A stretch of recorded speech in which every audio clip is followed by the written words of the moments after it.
students, have a wonderful day. Welcome to commerce class.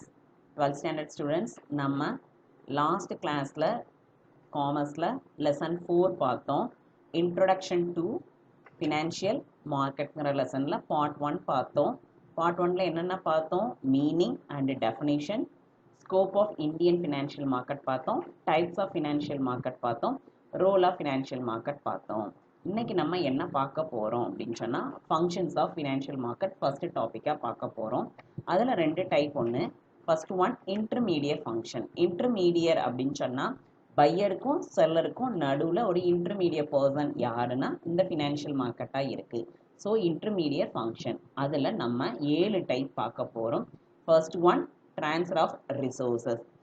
Transfer of resources அப்படின்னு சொல்லும் போது ரிசோர்ஸ்னு சொல்லும் போதுல ஃபண்டு, யார்கிட்ட சர்ப்ளஸ் மணி இருக்கோ அவங்க கிட்ட இருந்து யாருக்கு டிஃபிசிட்டி, யாருக்கு நீடட் அந்த பர்சன்ஸ்க்கு மணியை ட்ரான்ஸ்ஃபர் பண்ணுறது தான் ஃபர்ஸ்ட் ஃபங்க்ஷன். ரெண்டாவது one enhancing income, increasing the income of the peoples. என்ன பண்ணுறாங்க? அவங்களுக்கு இன்கத்தை இன்க்ரீஸ் பண்ணி தராங்க. ப்ரொடக்டிவிட்டி யூசேஜ், நம்ம ப்ரொடக்ஷனுக்காக யூஸ் பண்ணுறதுக்கு ஹெல்ப்ஃபுல்லாக இருக்குது. கேபிட்டல் ஃபார்மினேஷன், நியூவாக அடிஷ்னல் கேபிட்டல் ஃபார்மினேட் பண்ணுறதுனாலும் சரி, நியூ யூனிட்டுக்கு கேபிட்டலில் ஃபார்ம் பண்ணுறதுக்கும் ஒரு வகையில் ஹெல்ப்ஃபுல்லாக இருக்குது. ப்ரைஸ் டிட்டர்மினேஷன், ஃபினான்ஷியல் அசட்டோட ப்ரைஸை டிட்டர்மைன் பண்ணுறதுக்கு ஹெல்ப்ஃபுல்லாக இருக்குது. சேல்ஸ் மெக்கானிசம், ஃபினான்ஷியல் அசட்டை நம்ம என்ன பண்ணுறதுக்கு பையிங் அண்டு செல்லிங்க்கு ஒரு இன்டர்மீடியட் பர்சனாக இருக்கிறதுனால அதை என்னன்னு சொல்கிறோம்? சேல்ஸ் மெக்கானிசம் சொல்கிறோம். இன்ஃபர்மேஷன், ஃபினான்ஷியல் அசட்ஸோட ஃபுல் இன்ஃபர்மேஷன் நமக்கு கேதர் பண்ணி தருது. சரி, இதை பற்றி நம்ம ஃபுல் டீட்டெயில்ஸ் பார்ப்போம். First one, transfer of resources. Financial market facilitates the transfer of real economic resource from lender. Economic லெவலில் வெல்த்தியாக இருக்கிற பர்சன்ட்டை எக்ஸஸாக அவங்களோட நீட்ஸை சாட்டிஸ்ஃபை ஆனது போக இருக்கிற பர்சன்ட்டை இருந்து தட் பர்சன் இஸ் லெண்டர், அவங்கக்கிட்ட இருந்து சேவிங்ஸ் அப்படிங்கிற பேரில் வாங்கி டு அல்டிமேட் பாரோயர், யாருக்கு தேவைப்படுது பிஸ்னஸை ஸ்டார்ட் பண்ணுறதுக்கு இல்லை நியூ யூனிட்ஸை ஸ்டார்ட் பண்ணுறதுக்கு எந்த பர்சனுக்கு தேவைப்படுதோ அவங்களுக்கு என்ன பண்ணுது? ட்ரான்ஸ்ஃபர் பண்ணுது. This is the first function of financial market, transfer of resource. அல்டிமேட்டாக என்ன பண்ணுது? எக்கனாமிக் ரிசோர்ஸில் வெல்த்தாக இருக்க பர்சன்ட்டை இருந்து அல்டிமேட் பாரோயர்ஸ்க்கு மணியை ட்ரான்ஸ்ஃபர் பண்ணுது.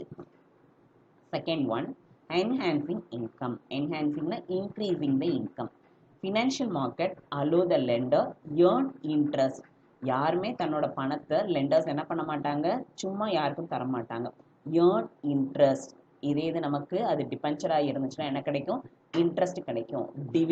டிவிடெண்ட்னு சொல்லும் போதுல எந்த கம்பெனியோட ஷேர் வாங்கியிருந்தாங்களோ அந்த கம்பெனி தன்னோட ப்ராஃபிட்டில் சர்டன் பர்சன்டேஜ் என்ன பண்ணும்? இயர்லி ஒன்ஸ் டிவிடெண்ட் கொடுக்கும். Dividend on their surplus investable fund and thus contributing to the enhancement of the individual. அதனால ஒரு இண்டிவிஜுவல் பர்சனோட இன்கம் இன்க்ரீஸ் ஆகுது. அண்ட் த நேஷனல் இன்கமும் இன்க்ரீஸ் ஆகிறதுக்கு ஒரு வகையில் ஹெல்ப்ஃபுல்லாக இருக்குது. This is the second function of marketing, financial marketing. Then third one, productive usage. Financial market allow for the productivity usage of the funds borrowed and thus enhancing income and gross national production. யாரு ப்ரொடக்ஷனுக்காக மணி நீடடாக இருக்கோ அந்த person என்ன பண்ணுறாங்க? Borrow பண்ணுறாங்க. அவங்க borrow பண்ண அமௌண்ட்டை யூஸ்ஃபுல்லாக ப்ரொடக்ஷனுக்காக யூஸ் பண்ணுறாங்க. ஸோ ப்ரொடக்ஷன் பண்ண போதில் சிங்கிள் பர்சனோட இன்கமும் கூடும், நேஷ்னல் லெவலோட இன்கமும் கூடும். அது போக க்ராஸ் நேஷ்னல் ப்ரொடக்ஷன் இந்தியாவோட ப்ரொடக்ஷனும் இன்க்ரீஸ் ஆகும். Fourth one, capital formation. Financial market provide a channel through which new savings flow.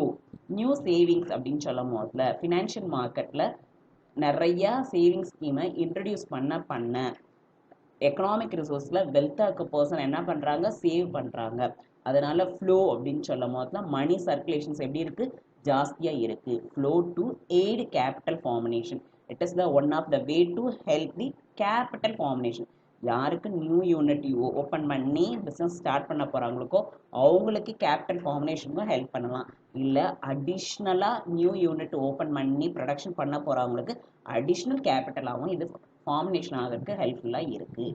So help capital formulation of the கண்ட்ரிக்கு ஒரு வகையில் இது ஹெல்ப்ஃபுல்லாக இருக்குது. சிங்கிள் பர்சன்லேருந்து ஒரு டீம் ஒர்க் வரையும் ஒரு கண்ட்ரிக்கும் இது ஹெல்ப்ஃபுல்லாக இருக்குது. Next one, price determination. Financial market allow for the determination of price of trade financial asset through the interaction of buyer and seller.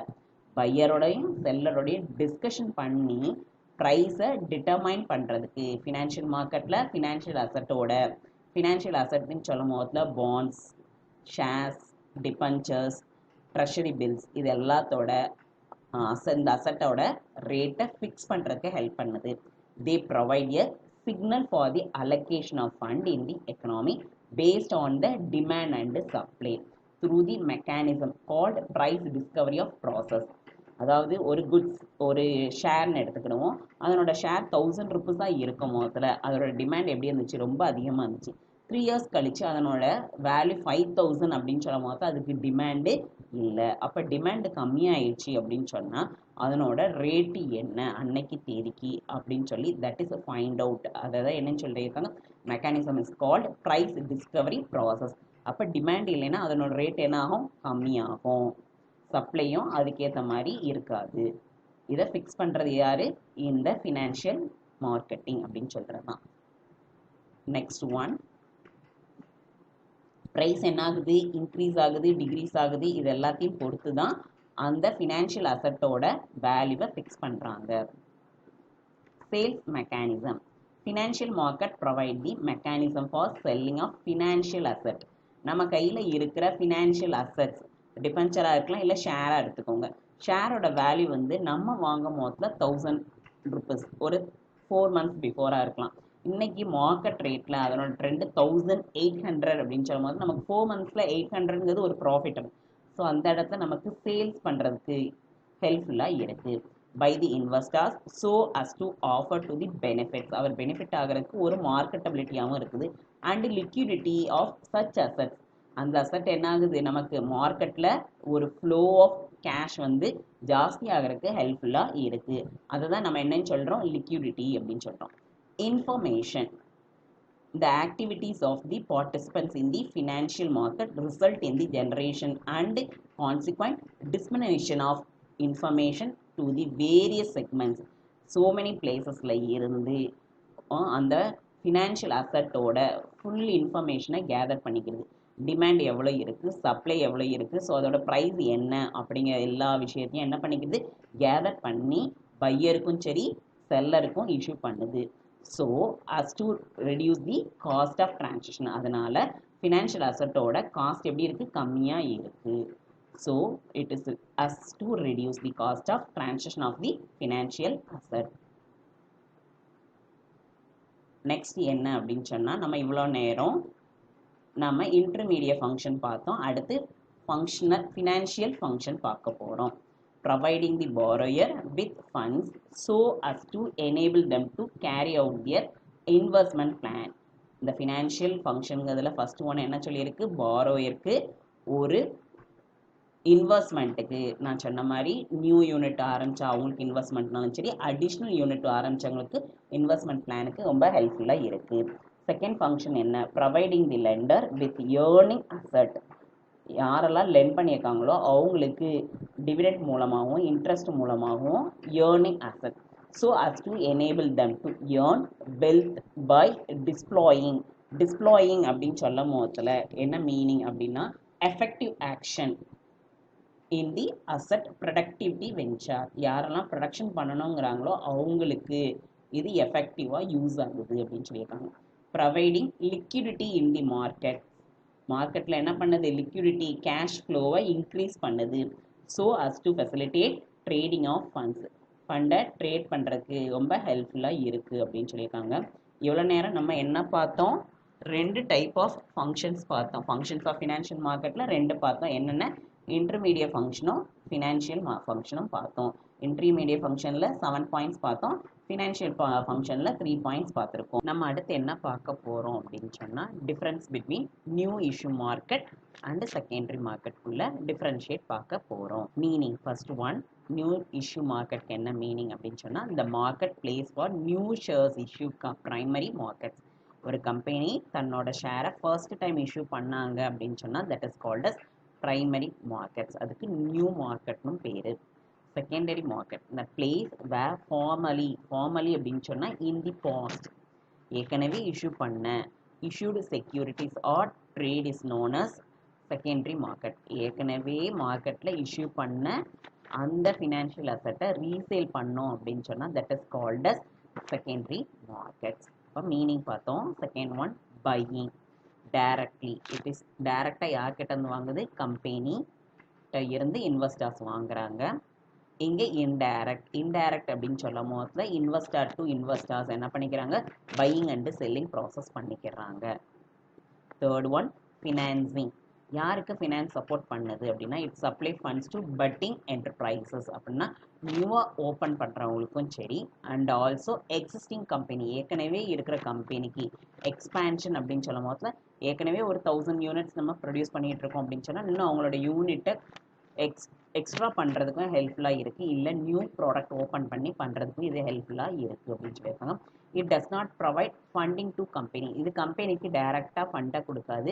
இது இன்வெஸ்டர் டு இன்வெஸ்டர் சேல்ஸ் பண்ணும் போது தான் ப்ராஃபிட்டோ லாஸோ அவங்க என்ன பண்ணிக்கிறாங்க? ஏர்ன் பண்ணிக்கிறாங்க. ஃபார் எக்ஸாம்பிள் ஒரு 1000 ருபீஸ் உள்ள ஒரு ஷேரை வாங்கி 4 மந்த்ஸ்க்குள்ள அதனோட ரேட்டு 1200 500 அப்படின்னா நமக்கு இன்னைக்கு தேவை அப்படின்னு சொன்னால் நம்ம என்ன பண்ணிக்கிறோம்? அதை சேல்ஸ் பண்ணி 500 ப்ராஃபிட் ஏர்ன் பண்ணிக்கிறோம். அது வந்து கம்பெனிக்கு போய் சேராது. It does not provide fund to the company. Next, how can security சேல்டு? எப்படி அதை சேல்ஸ் பண்ணுறாங்க அப்படின்னு சொன்னால் ஒன்லி ஒன்ஸ். கம்பெனி ஒரே ஒரு தடவை ப்ரைமரி மார்க்கெட்டில் சேல்ஸ் பண்ணோம். மல்டிபிள் டைம்ஸ் அதே இதை ஒரு இன்வெஸ்டர்ஸ் இன்னைக்கு ரேட்டு கூட இருக்குது அப்படின்னு சொன்னால் அவர் விற்றுக்கிறார். இப்போ வாங்கினவர் மறுபடியும் ரேட் கூடிச்சுன்னா என்ன பண்ணிக்கலாம்? சரி நம்ம ப்ராஃபிட் பார்க்கலாம் அப்படின்னு சொல்லிட்டு சேல்ஸ் பண்ணிக்கலாம். இல்லை ரேட் கம்மியாக போகுது, இந்த கம்பெனியோட ஷேரெல்லாம் ரேட் குறைய போகுதுன்னு கேட்டால் இன்றைக்கி இருக்கிறத நம்ம காப்பாற்றிக்கலாம் அப்படின்னு சொல்லிட்டு என்ன பண்ணிக்கலாம்? நம்ம 1000 ருபீஸ்க்கு வாங்கணும் 900 அப்படின்னு சொன்னால் சரி இப்போயே விற்றுக்குருவோம், இன்னும் டவுன் ஆச்சுன்னா ரொம்ப கஷ்டமே அப்படின்னு சொல்லி அவர் மார்க்கெட்டில் சேல்ஸ் பண்ணுறதுக்கு வாய்ப்பு இருக்குது. So it is multiple time sales ஆகுது.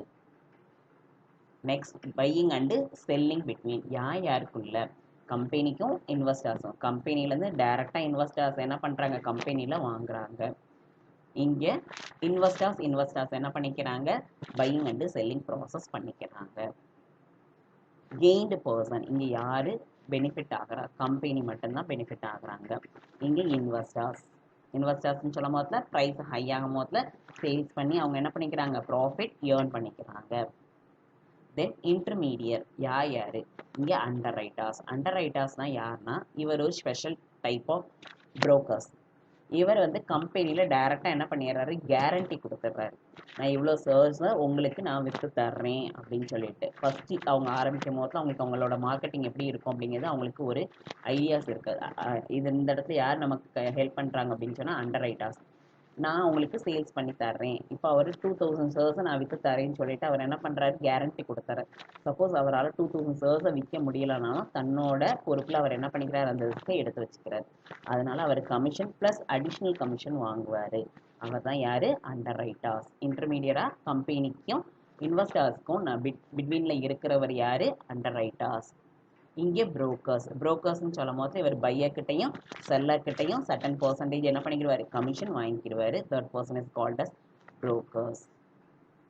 Price, fixed price. 1000 ருபீஸ் ஷேர்ஸ்னால் 1000 ருபீஸ்க்கு தான் கம்பெனி என்ன பண்ணும்? சேல்ஸ் பண்ணும். அதில் எந்த சேஞ்சஸுமே இருக்காது. ஃபிக்ஸட் ப்ரைஸில் இருக்கும். இங்கே fluctuate depends upon the demand. அந்த ஃபினான்ஷியல் அசட்டுக்கு மார்க்கெட் ரேட்டு ரொம்ப இருந்துச்சு, டிமாண்ட் இருந்துச்சு அப்படின்னு சொன்னால் மார்க்கெட்டில் அதனோட வேல்யூ எப்படி இருக்கும்? ஹையாக இருக்கும். 1000 ருபீஸ் ஷேர்ஸு 1500 800 வரையும் போகிறதுக்கு வாய்ப்பு இருக்குது. இது டிமாண்ட் இல்லை அப்படின்னு சொன்னால் 900 800 700 வரையும் அதனோட வேல்யூ குறையிறதுக்கு வாய்ப்பு இருக்குது. It depends upon the demand and supply ஃபோர்ஸை பொறுத்தது. Then organisational difference. No route to any specific spot. எங்கேயுமே கம்பெனி தன்னோட ஸ்பெஷல் பார்ட் போட்டு சேல்ஸ் பண்ணுறது கிடையாது. ஆர் ஜாக்ரபிக்கல் லொக்கேஷன்ஸ் எங்கேயுமே தனியாக ஒரு ஸ்பாட் போட்டு தன்னோட ஷேரை விற்கிறது கிடையாது. It has special extension. Secondary மார்க்கெட்டில் அங்கங்கே ஆஃபர் போட்டு என்ன பண்ணுவாங்க, சேல்ஸ் பண்ணுவாங்க. இவ்வளோ நேரம் நம்ம என்ன பார்த்தோம், டிஃப்ரென்ஸ் பிட்வீன் நியூ இஷ்யூ மார்க்கெட்டுக்கும் செகண்டரி மார்க்கெட்டுக்கும் 9 பாயிண்ட்ஸ் பார்த்தோம். என்னென்ன பார்த்தோம், மீனிங் பார்த்தோம், பையிங் பார்த்தோம், ஃபினான்சிங் பார்த்தோம், how can security be sold பார்த்தோம், பையிங் அண்டு செல்லிங் பிட்வீன் யாருக்குள்ள அப்படின்னு பார்த்தோம், கெயின்டு பர்சன் யாரெல்லாம் அதனால கெயின் ஆகுறாங்கிறத பார்த்தோம், இன்டர்மீடியட் யாரெல்லாம் இதில் இன்டர்மீடியட் அண்டர் ரைட்டரும் புரோக்கருங்கிறத பார்த்தோம், ப்ரைஸை எப்படி ஃபிக்ஸ் பண்ணுறாங்கங்கிறத பார்த்தோம், ஆர்கனைசேஷனல் டிஃப்ரென்ஸும் பார்த்தோம். நெக்ஸ்ட் நம்ம என்ன பார்க்க போகிறோம் அப்படின்னு சொன்னால் கிளாசிஃபிகேஷன் ஆஃப் ஃபினான்ஷியல் அசட் பார்க்க போகிறோம். Financial asset can be classified different under different circumstances. என்னென்ன அப்படின்னு சொன்னால் marketable asset and non marketable asset, இந்த ரெண்டு கேட்டகரி பார்க்குறதுக்கு முன்னாடி ஃபினான்ஷியல் அசட்னா என்ன அப்படின்னு ஃபஸ்ட்டு பார்த்துக்கிடுவோம். ஃபஸ்ட்டு ஃபினான்ஷியல் அசட்னா என்ன? ஃபினான்ஷியல் அசட் என்னென்ன? பேங்க் டெபாசிட்டாக இருக்கலாம், ஸ்டாக்காக இருக்கலாம், பென்ஷன் ஃபண்டாக இருக்கலாம், பாண்ட்ஸாக இருக்கலாம், ரிசீவபிள் அசட் எதுனாலும் இருக்கலாம். Financial asset if any financial transaction that should be creation, it create money or transfer of financial, ஒரு ஃபினான்ஷியல் அசட்லேருந்து இன்னொரு ஃபினான்ஷியல் அசட்டாக ட்ரான்ஸ்ஃபர் கூட பண்ணிக்கலாம். Hence basic product of any financial அசட்டுக்கு ஃபினான்ஷியல் சிஸ்டம் தான் என்னது, பேசிக் ப்ராடக்ட் அப்படின்னு சொல்லியிருக்காங்க. மணி தான் இந்த ஃபினான்ஷியல் அசட்னாவே. The financial asset is one which is used for production or consumption for further creation of asset. Production அப்படின்னு சொல்லும் போதில் நம்ம ஸ்டாக் எடுத்துக்கலாம். எக்ஸாம்பிளுக்கு ஷேர், ஒரு கம்பெனியில் நம்ம ஷேர் வாங்கியிருந்தோம் அப்படின்னு சொன்னால் அந்த கம்பெனி அந்த ஷேர் அமௌண்ட்டை ப்ரொடக்டிவிட்டி பர்பஸ்க்காக யூஸ் பண்ணுது. இப்போ கன்செப்ஷன் அப்படின்னு சொல்லும் போதில் பேங்க்கில் நம்ம ஃபிக்ஸட் டெபாசிட் ஆரம்பிச்சிருக்கோம் அப்படின்னா அதுக்கு சர்டிஃபிகேட் கிடைக்கும். ஒரு 10 years ஃபிக்ஸட் டெபாசிட் அப்படின்னு சொன்னால் அது மெச்சூரிட்டிக்கு அப்புறம் நம்ம கையில் என்ன கிடைக்கும், அமௌண்ட் கிடைக்கும். அந்த அமௌண்ட்டை யூஸ் பண்ணி நம்ம என்ன பண்ணிக்கலாம், நம்மளோட ஓன் பர்பஸ்க்காக யூஸ் பண்ணிக்கலாம். அப்படி இல்லாட்டி நம்ம இன்னொரு ஷேரில் இன்வெஸ்ட் பண்ணலாம் நம்மளோட அமௌண்ட்டை. ஸோ அது என்னன்னு சொல்லியிருக்கு, ஃபர்தர் கிரியேஷன் ஆஃப் அசட், இன்னொரு நம்ம ஃபினான்ஷியல் அசட் வாங்குறதுக்கு ஹெல்ப்ஃபுல்லாக இருக்குது. For instead of buying equity shares, and these shares are financial assets since they are earning income in further. நம்ம ஒரு ஷேர் வாங்கணும் அப்படின்னு சொன்னால், ஈக்விட்டி ஷேர் வாங்கணும்னு சொன்னால் வருஷத்துக்கு ஒருக்க என்ன கிடைக்கும், நமக்கு டிவிடெண்ட்டுங்கிற பேரில் ஒரு ஏர்னிங் இன்கம் கிடைக்கும் அப்படின்னு சொல்லியிருக்காங்க. Next one must know the distinction between financial asset and physical asset. Physical asset அப்படின்னு சொன்னால் ரியல் அசட். ரியல் அசட் என்னென்ன, நம்ம டெய்லி பார்க்குற நம்ம கிட்டக்க லேண்டு, பில்டிங்கு, ஜுவல்லர்ஸ் இதெல்லாமே real asset. Physical asset and real asset ரெண்டுமே ஒரே மீனிங் தான். Unlike physical asset are not useful for further production. Physical asset எந்த ஃபியூச்சராக ப்ரொடக்ஷனுக்கு ஹெல்ப்ஃபுல் பண்ணலை அப்படின்னு சொல்கிறாங்க. என்ன அப்படின்னு சொன்னால், இப்போ நம்ம ஒரு வீடு வாங்குகிறோம், நம்ம கன்சப்ஷனுக்கு மட்டும்தான் யூஸ் ஆகுதே தவிர வேறு எந்த ப்ரொடக்ஷன் ஃபங்க்ஷனுக்கும் அது யூஸ் ஆகலை. நம்ம வீட்டோட டாக்குமெண்ட் என்ன பண்ணுவோம், நம்மளோட பீரோலையோ லாக்கர்லையோ பத்திரமா வச்சுருப்போம். அது கிரியேஷன் ஆஃப் மணி என்ன ஆகாது, கிரியேட் பண்ணாது. அது வந்து மணி சர்க்குலேஷனை எக்ஸ்டெண்ட் பண்ணாது. அதுதான் சொல்கிறாங்க. Physical asset not useful for further production of goods or earning income only. அது மூலம் நமக்கு ஒரு இன்கம் தான் கிடைக்கும் சில நேரம் அப்படின்னு சொல்கிறாங்க. For example, X purchase land and building or gold or silver, இதில் எதாவது வாங்கியிருந்தானா these physical asset since they cannot be use for further production. இதை வச்சு அவர் என்ன பண்ண முடியாது, ஃபர்தராக ப்ரொடக்ஷன் பண்ண முடியாது. லேண்டுனா கூட கல்டிவேஷன் பண்ணாங்கன்னா நமக்கு ஒரு இன்கம் கிடைக்கிறதுக்கு வாய்ப்பு இருக்குது. மற்ற எதுக்குமே அதை வச்சு நம்ம திரும்ப ஒரு இன்கம் பார்க்குறதுக்கு வாய்ப்பு இல்லை. Many physical asset useful for consumption only. It is interest to note that objectives of investment decide the nature of the asset. நமக்கு தேவைக்கு ஏற்ற மாதிரி நம்ம என்ன பண்ணிக்கிறோம், அதை இன்வெஸ்ட் பண்ணிக்கிறோம். நம்ம ஃபிசிக்கல் அசட்னு சொல்லும் போதில் லேண்ட் அண்ட் பில்டிங் பார்த்தோம். For instance if the building what is residence purpose, நம்ம ரெசிடென்ஸ் பர்பஸ்க்காக வாங்கியிருந்தோம் அப்படின்னு சொன்னால் அது ஓன் கன்சப்ஷன். இது ஹையரிங் அப்படிங்கிறதுக்காக ஒரு வாடகைக்கோ இல்லாட்டி ஒரு ஒத்திக்கோ விட்டுருந்தோம் அப்படின்னு சொன்னால் அதன் மூலமாக நமக்கு என்ன கிடைக்கும், ஒரு இன்கம் கிடைக்கும். So it become a financial asset. அந்த இடத்துல அந்த வீடுங்கிறது நமக்கு எப்படி இருக்குது, ஃபினான்ஷியல் அசட்டாக ஒர்க் ஆகுது அப்படின்னு சொல்லியிருக்காங்க. தென் மார்க்கெட்டபிள் அசட். மார்க்கெட்டபிள் அசட்னா என்ன அப்படின்னு சொன்னால், marketable asset are those which can be easily transferable. இப்போ நம்ம மார்க்கெட்டுக்கு போனோம் அப்படின்னு சொன்னால் போன நிமிஷத்துக்கு நம்ம என்ன பண்ணலாம், நம்ம ஃபினான்சியல் அசட்டை ஈஸிலி கன்வெர்ட் இன்டு கேஷ். அதுதான் என்னன்னு சொல்லியிருக்கு, marketable asset. Easily convertible into cash. இப்போ நம்ம வீடை விற்க போகிறோம், ஃபிசிக்கல் அசட்டை விற்க போகிறோம் அப்படின்னு சொன்னால் அது so many டேஸ் ஆகும், நிறைய ப்ராசஸ் இருக்குது. இது நம்ம கையில் இருக்கிற ஷேரோ பாண்டோ ஈஸியாக போய் என்ன பண்ணிக்கலாம், சேல்ஸ் பண்ணிக்கலாம். அதுதான் சொல்லியிருக்காங்க. Marketable asset are those which can be easily transferable from one person to another person without much hindrance. எந்த தடையுமே இருக்காது. Example, share of listed company. Listed company அப்படின்னு சொன்னால் சிபியில் அவங்களோட பேர் லிஸ்டடில் இருந்துச்சுன்னா அந்த கம்பெனி ஒர்த்தபிள் கம்பெனி. அவங்க சொல்கிற ப்ரொசீஜர்ஸ்லாம் ஃபாலோ பண்ணால் மட்டும்தான் சிபியில் என்ன ஆகும், அவங்களோட கம்பெனி நேம் லிஸ்டடுக்கு வரும். So share of listed company, government security, bonds, இது எல்லாமே marketable asset. It can be easily transferable into cash. ஒரு பர்சன்ட் ஒரு பர்சன்ட்டை ஈஸியாக சேல்ஸ் பண்ணிக்கலாம், கேஷ் பார்த்துடலாம். It is called as marketable asset அப்படின்னு சொல்லியிருக்காங்க. Non marketable asset on other hand, if the asset cannot be transfer easily. இதை என்ன பண்ண முடியாது, நம்ம ஈஸியாக ட்ரான்ஸ்ஃபர் பண்ண முடியாது. இது நம்மளோட ஓன் கன்சப்ஷனுக்காக யூஸ் பண்ணுற ப்ராடக்டாக இருக்கும், ஃபினான்ஷியல் அசட்டாக இருக்கும். நான் marketable asset.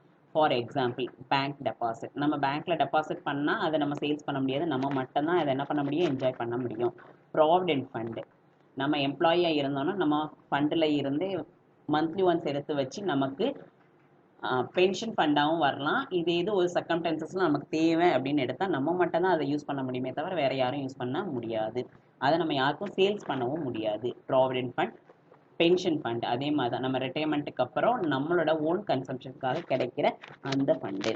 National savings certificate, நம்ம சேவிங்ஸ் ஒரு 10 இயர்ஸோ ஒரு 20 இயர்ஸோ ஃபிக்ஸட் சேவிங்ஸில் போட்டிருந்தோன்னா அதுக்கு கொடுக்குற certificates.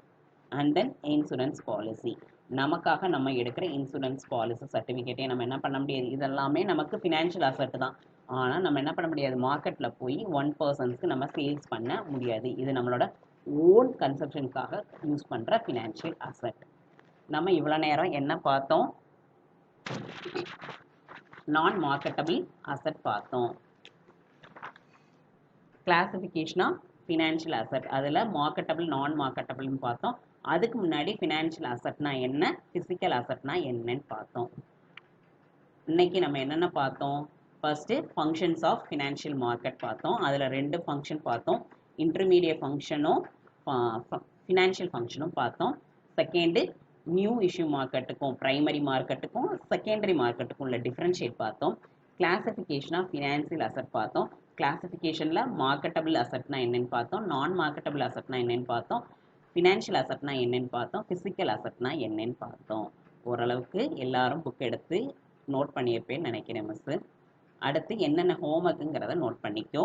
How is price decided in secondary market, எதை வச்சு டிசைட் பண்ணுறாங்க, எஸ் டிமாண்ட் அண்ட் சப்ளையை பொறுத்து. Write your notes on secondary markets. Distinction between new issue market and the secondary market. What are the functions of financial market? Discuss the various types of financial market. இந்த கொஸ்டின்ஸ்க்கு எல்லாத்துக்கும் படித்து எழுது. ஒரு நாளைக்கு குறைஞ்சது 2லேருந்து 3 கேள்வி படித்தேன்னா எல்லா நாளும் எல்லா சப்ஜெக்டும் தொட்டுப்பாரு. பார்த்து படிச்சுக்கிட்டே இருந்தேன்னா உனக்கு ரொம்ப ஹெல்ப்ஃபுல்லாக இருக்கும். இதோட சேர்த்து மிஸ் ஒரு கூகுள் ஃபார்ம் கொடுத்துருக்கேன், அதையும் ரீட் பண்ணி ஆன்சர்ஸ் கரெக்டாக சூஸ் பண்ணி செய்யி. ஒர்க் ஷீட்டுக்கு நான் கொடுக்குற 1 வேர்ட் ஒர்க் ஷீட்டுக்கு ஆன்சர்ஸ் கொடுத்துருப்பேன், அதையும் கோ த்ரூ பண்ணு. Thank you students. நம்ம நெக்ஸ்ட் கிளாஸில் 5th லெசனை பார்ப்போம். தேங்க்யூ.